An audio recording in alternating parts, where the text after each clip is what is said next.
हम बात करते हैं कि इफेक्टिव कम्युनिकेशन के अंदर कौन से बैरियर्स आते हैं। 4 प्रकार के बेसिक बैरियर्स की हम बात करेंगे। पहला है लैंग्वेज बैरियर्स, दूसरा है ऑर्गेनाइजेशनल बैरियर्स, तीसरा है पर्सनल बैरियर्स। पर्सनल में भी हमारे 2 पार्ट हैं। देन है हमारा इमोशनल और साइकोलॉजिकल बैरियर। तो सबसे पहले हम बात करते हैं लैंग्वेज बैरियर। लैंग्वेज बैरियर मतलब वो बैरियर जो भाषा से संबंधित है, लैंग्वेज से संबंधित होती हैं। फॉर एग्जाम्पल फर्स्टली जो हमारा पार्ट है वो फर्स्ट पार्ट कौन सा है, रोंगली फ्रेम्ड मैसेज। कभी कभी मैसेज को इस तरह से, भाषा को इस तरह से तोड़ मरोड़ कर प्रेजेंट किया जाता है कि सामने वाले के तक जो बात पहुंचती है वो बेकार लैंग्वेज के अंदर ही पहुंचती है। फॉर एग्जाम्पल मैंने जो बात कहनी थी उसके अंदर बात मैंने स्पष्ट नहीं की, क्लियर बात नहीं की, या कुछ ऐसे वर्ड किए या कोई गलत वर्डों का इस्तेमाल किया, या ऐसे वर्ड इस्तेमाल किए जो मुझे पता था कि सामने वालों को समझ में नहीं आने वाले। तो मैसेज को हमने, लैंग्वेज को जब हमने तोड़ मरोड़ कर प्रेजेंट किया तो उसको हम कहते हैं रोंगली फ्रेम्ड मैसेज। मतलब मैसेज को जो मैंने फ्रेम किया उसको मैंने फ्रेम ही गलत किया। या सामने वाले को मान लो इंग्लिश आती है और मैंने हिंदी में मैसेज भेजा, तो हो सकता है कि सामने वाला उसको अपनी ही लैंग्वेज में, उसका ट्रांसलेशन अपनी ही लैंग्वेज में कर ले। तो ये हमारी पहली बैरियर। दूसरा जो हमारा बैरियर है वो है फॉल्टी ट्रांसलेशन। कभी कभी सामने वाला उसका गलत अनुवाद कर लेता है, ट्रांसलेशन अपनी लैंग्वेज के अंदर कर लेता है और वो ट्रांसलेशन गलत भी हो जाता है। तीसरा है अनक्लैरिफाइड अजम्पशंस। कभी कभी इंप्लॉइज को अपने सुपीरियर के लिए और सुपीरियर को अपने नीचे वाले सबऑर्डिनेट्स के जो अजम्पशंस रहती हैं वो गलत रहती है। हमको लगता है कि सामने वाले को सारी बात का पता होगा और हम क्या करते हैं, शॉर्टकट के अंदर बात करते हैं। फॉर एग्जाम्पल मैं आपको एक एग्जाम्पल देता हूं। मैंने किसी इंप्लॉय को ये लिखकर भेजा हिंदी में, BTW चले जाना।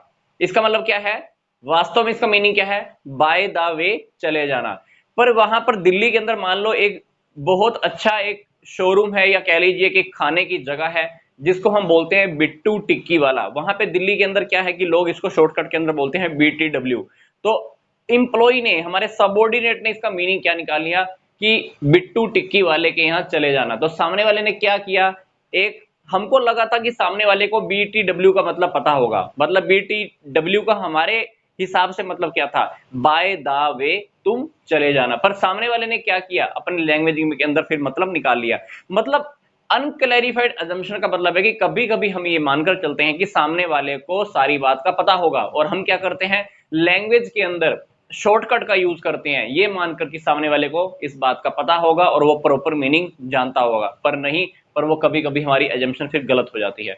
चौथी हमारी जो बात है वो है यूज ऑफ टेक्निकल लैंग्वेज। कभी कभी बिजनेस के अंदर आपने देखा है, प्रोडक्शन डिपार्टमेंट, मार्केटिंग डिपार्टमेंट या परचेज डिपार्टमेंट के पास जब भी वो लोग प्रोडक्शन का, परचेज का या मार्केटिंग की बात करते हैं तो वो कुछ टेक्निकल लैंग्वेज बात करते हैं। और उस टेक्निकल लैंग्वेज के बारे में सभी को पता हो ये जरूरी नहीं होता है, पर वो टेक्निकल लैंग्वेज जब किसी ऐसे पर्सन से बात करते हैं जिसको बिल्कुल भी ना पता हो तो वहां पर हमारा कम्युनिकेशन इफेक्टिव रह ही नहीं जाता और उसका मीनिंग कुछ और निकल जाता है।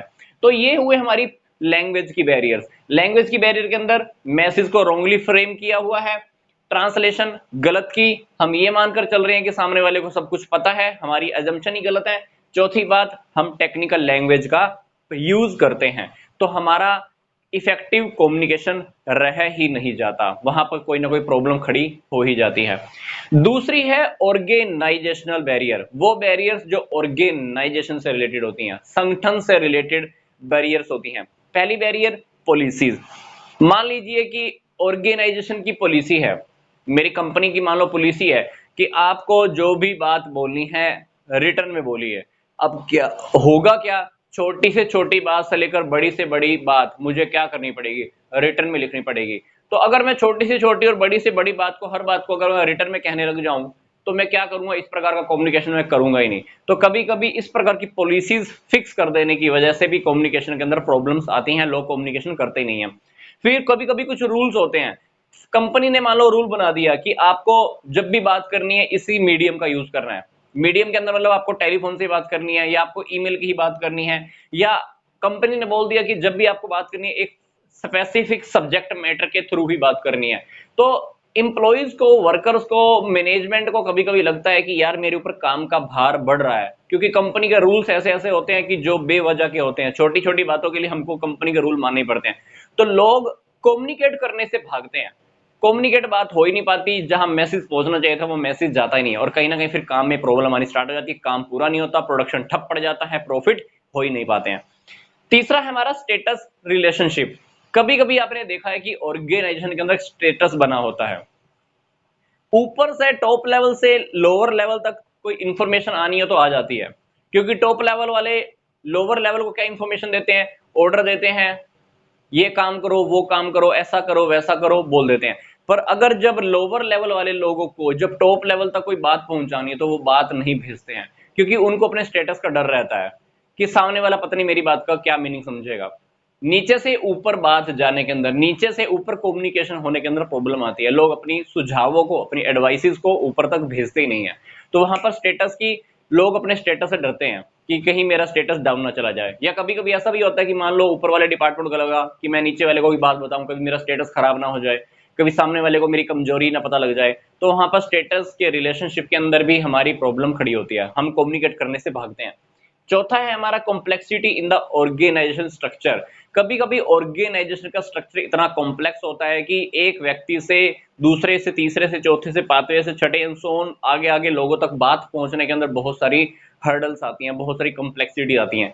स्ट्रक्चर इतना टाइट होता है कि वहां तक बात पहुंचते पहुंचते पता चलता है कि बात का मीनिंग ही कुछ और निकल गया है, क्योंकि होता यही है, मान लो मैंने किसी कंप्लेन करनी है, पर वो एक प्रॉपर चैनल से होके जाएगी, क्योंकि स्ट्रक्चर फिक्स है। वर्कर ने लोअर लेवल को बात कही, लोअर लेवल ने मिडिल लेवल को, मिडिल लेवल ने टॉप लेवल को बात कहनी है, तो बीच में कुछ भी मिर्च मसाला लगकर उस बात को तोड़ मरोड़ कर आगे प्रेजेंट किया जा सकता है, क्योंकि ऑर्गेनाइजेशन का स्ट्रक्चर ही इतना कॉम्प्लेक्स है, बातों का मीनिंग वहां तक पहुंचते पहुंचते कुछ और ही निकल जाता है। तो ये भी हमारी एक प्रॉब्लम आती है।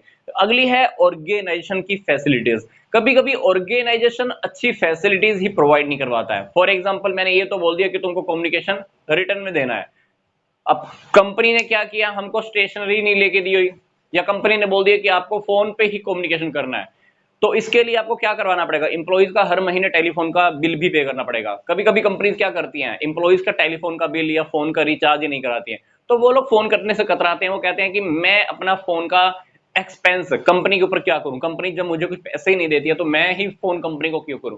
तो वहां पर ऑर्गेनाइजेशन की फैसिलिटीज कम होने की वजह से कम्युनिकेशन इफेक्टिव नहीं हो पाता, आप कम्युनिकेट अच्छे से कर ही नहीं पाते हो, मतलब हमारे पास रिसोर्सेज की कमी रहती है, कंपनी के रिसोर्सेज हमको मिलते नहीं है और हम क्या करते हैं, कम्युनिकेट ही नहीं करते हैं। तो ये हुई हमारी ऑर्गेनाइजेशन से रिलेटेड बैरियर, जिसके अंदर मैंने बताया पॉलिसीज रूल्स की बात आती है, स्टेटस बीच में कभी कभी बाधा आ जाता है, कभी कभी हमारे अंदर ईगो जाग जाती है ना कि मैं ही क्यों बात करूं, तब भी स्टेटस की प्रॉब्लम आती है, या ऑर्गेनाइजेशन का स्ट्रक्चर ही बहुत कॉम्प्लेक्स होता है, बहुत जटिल बना होता है, लोगों तक बात पहुंचते पहुंचते ही प्रॉब्लम में आ जाती है या देर हो जाती है, फिर फैसिलिटीज कभी कभी हमको नहीं मिल पाती हैं। तो ये हुई हमारी ऑर्गेनाइजेशन से रिलेटेड बैरियर्स।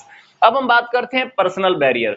एक पर्सनल बैरियर के अंदर हमने कुछ बैरियर बात करनी है, वो बैरियर जो सुपीरियर से रिलेटेड है, फिर हम बात करेंगे वो बैरियर जो सबऑर्डिनेट से रिलेटेड है।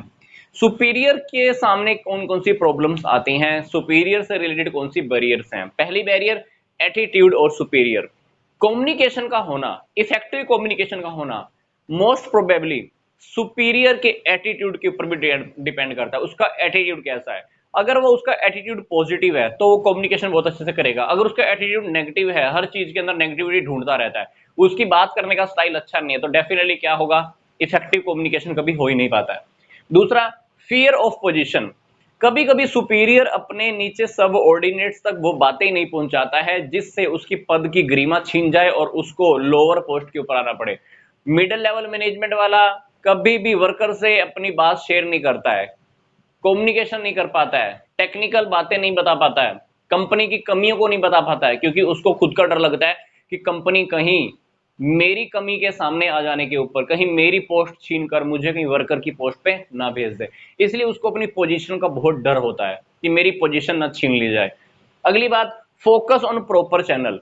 कभी कभी जो हमारे सुपीरियर्स होते हैं प्रॉपर चैनल के ऊपर बहुत फोकस करते हैं कि बात इस चैनल के थ्रू ही होकर जानी चाहिए, इस चैनल के अलावा मैं बात एक्सेप्ट नहीं करूंगा, तो वहां पर कम्युनिकेशन करने में प्रॉब्लम आती है, वो लोगों की सुनते नहीं है अगर और किसी चैनल से बात आती है, क्योंकि कभी कभी आपको काम इतनी जल्दी करना होता है, अपने डिसीजन इतनी जल्दी लेना होता है, पर आप प्रॉपर चैनल का यूज ही नहीं करते हो, या प्रॉपर चैनल का यूज करते हो तो बहुत देरी हो जाती है, तो वहां पर भी प्रॉब्लम खड़ी होती है।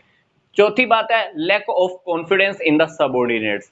सुपीरियर्स को कभी कभी लगता है कि मेरे सुप्रीडेंट्स को या नीचे वाले सबऑर्डिनेट्स के अंदर कॉन्फिडेंस नहीं है, मैं अगर उससे काम कहूंगा ये वो काम कर ही नहीं पाएगा। हमको लोगों के अंदर, अपने नीचे काम करने वाले लोगों के अंदर, जो हमारे नीचे काम करते हैं, हमको उनके अंदर कॉन्फिडेंस ही नहीं होता है, तो हम उनके साथ कम्युनिकेशन ही नहीं करते हैं अच्छे से। शॉर्टेज ऑफ टाइम, सुपीरियर्स के पास कभी कभी टाइम इतना नहीं होता है कि छोटी छोटी बातों के लिए हम कम्युनिकेशन कर पाए। हायर लेवल की बातें हो जाती हैं पर छोटी छोटी प्रॉब्लम्स को हम उनको बताने में हिचकिचाते हैं, छोटी छोटी बात हमको बताते ही नहीं है, तो प्रॉब्लम आती है, कम्युनिकेशन अच्छे से नहीं होता, या कोई बात मान लो उसको मैंने शॉर्टकट के अंदर बोल दी, टाइम की कमी थी।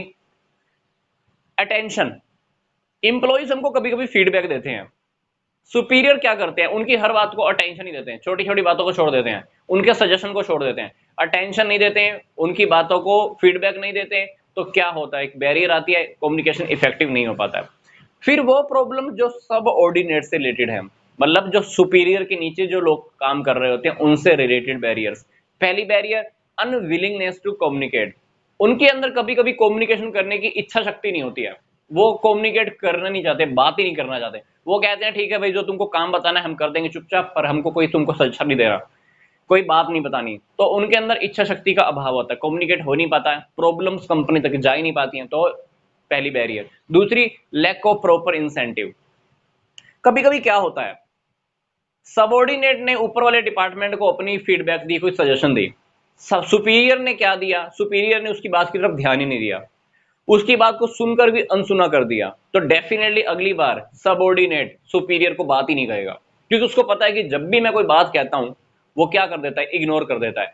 तो इग्नोरेंस की वजह से वो लोग क्या करते हैं, अपनी इनिशिएटिव नहीं लेते हैं, उनके अंदर पहल क्षमता का अभाव आना स्टार्ट हो जाता है, छोटी छोटी बातों को बताना ही छोड़ देते हैं, छोड़ मेरे को क्या पड़ा है, सुनता तो है नहीं मेरी बात, तो वो लोग ये बैरियर्स के अंदर भी आते हैं, फिर एक प्रॉब्लम खड़ी होती है हमारे लिए, कम्युनिकेशन इफेक्टिव नहीं हो पाता। तो ये हुई हमारी पर्सनल बैरियर्स, सुपीरियर से रिलेटेड और सबऑर्डिनेट से रिलेटेड।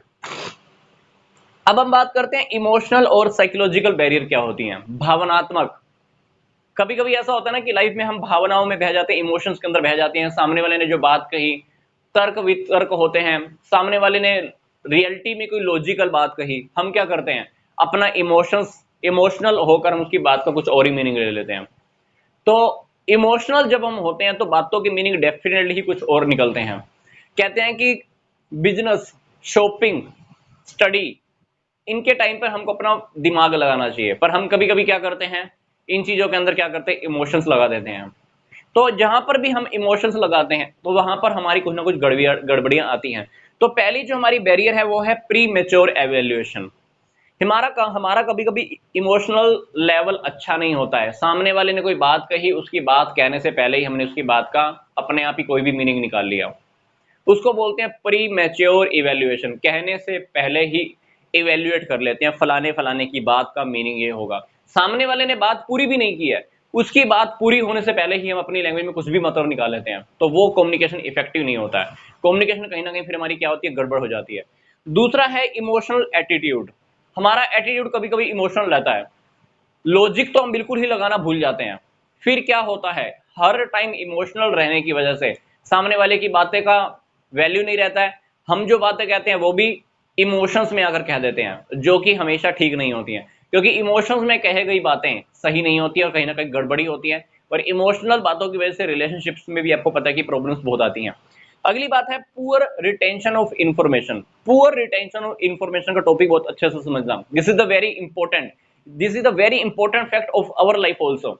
मान लीजिए हम स्कूल में एक क्लास अटेंड कर रहे हैं, एक लेक्चर सुना, अगर उस लेक्चर को सुनने के तुरंत बाद अगर हम उसको स्टडी कर भी लेते हैं, तब तक मैंने लेक्चर सुना, अगर मैं उसी टाइम स्टडी कर लेता हूं, मान लो 1 घंटे के बाद भी पढ़ लेता हूं उस टॉपिक को बुक में से, तुरंत बाद भी ऐसा समझ लीजिए कि उस इंफॉर्मेशन का 30% इंफॉर्मेशन लॉस हो चुका होता है। फॉर एग्जाम्पल मैंने आपको कोई बात बताई, आपने आगे किसी को बात बताई, तो 30% इंफॉर्मेशन लॉस होता रहेगा। 100% बातों में से 30% बातें खत्म होती रहती हैं और आगे फिर वो 30% और खत्म, 30% और खत्म, 30% और खत्म, आगे तक जब तो बात जाएगी फिर तोड़ मरोड़ कर कुछ भी गोल मटोल होकर जाकर बात जाने वाली है। इसको बोलते हैं पुअर रिटेंशन ऑफ इंफॉर्मेशन, मतलब हम इंफॉर्मेशन को अच्छे से यहाँ पर हम रिटेन नहीं कर पाते हैं। सामने वाले ने बात कही, बात कहने के तुरंत बाद अगर मेरे को यही बात सामने वाले को बतानी है तो मैं 100% बात सामने वाले को बता ही नहीं पाऊंगा, 30% तो वो बात वहीं पे ही खत्म हो चुकी होती है मेरे माइंड में से। इसको बोलते हैं कि रिटेंशन, बातों को होल्ड करना पुअर होता है हमारे अंदर। अगली बात है डिस्ट्रस्ट। किसी भी ऑर्गेनाइजेशन के अंदर इफेक्टिव कम्युनिकेशन होने का सबसे बड़ा फंडा होता है कि सुपीरियर और सब ऑर्डिनेट्स के बीच में एक दूसरे के ऊपर ट्रस्ट होना चाहिए। अगर ट्रस्ट नहीं है तो कम्युनिकेशन इफेक्टिव होता है। सबऑर्डिनेट ने कोई बात बोली, सुपीरियर ने उस बात का मीनिंग, उसका अपोजिट ही मीनिंग निकाल लिया। अब जब अपोजिट मीनिंग निकाल लिया है तो कम्युनिकेशन इफेक्टिव कहां होगा, कम्युनिकेशन तो कहीं ना कहीं गलत ही हो जाएगा, फिर ऊपर तक इंफॉर्मेशन भी गलत हो जाने वाली है। या सुपीरियर ने कोई बात बोली, सबऑर्डिनेट का बिहेवियर उसके लिए मान लो अच्छा नहीं है, उसने क्या किया, सुपीरियर ने जो बात बोली उसका अपोजिट मीनिंग सबऑर्डिनेट ने निकाल लिया, तो वहां पर कम्युनिकेशन में प्रॉब्लम आएगी। तो ये थी हमारी इमोशनल बैरियर्स। तो हमने देखा कि यहाँ पर हमने 4 बैरियर स्टडी की हैं, language, organization, personal barrier and फिर है हमारा इमोशनल बैरियर्स।